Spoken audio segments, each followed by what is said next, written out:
inferno of flames and radiation swept in agony and in an instant left a dusty ghost of death. All that was left were smoldering ashes, the ashes of death, charred bodies, and pain everywhere. More than 100,000 lives evaporated in seconds. It was the first time a nuclear bomb had been used. Today in Hiroshima, a solemn bell marked the moment that the bomb... Wreaths of bright yellow chrysanthemums commemorating the dead were a stark contrast to the blackness that engulfed this same square a half-century ago.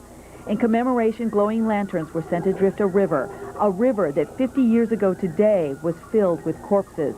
However, many contend dropping the atomic bombs on Hiroshima and Nagasaki was necessary. Anybody can ask the questions if they want, but as I say, I can never be convinced that the bomb failed to save more lives than it took. And while 50 years later the debate continues of whether it was right or wrong to drop the atomic bomb, on this anniversary, many of the ceremonies center on prayer.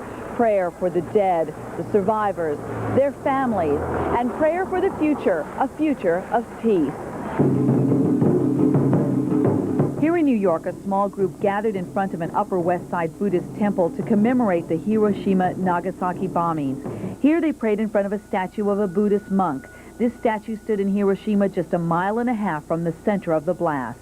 Taka Vangelakos, a native of Hiroshima who now lives in Queens, was 15 years old when the atomic bomb blasted around her. She was in school that day and recalls how she scrambled underneath her desk for safety. She says she thought the sun had exploded. People don't look like people.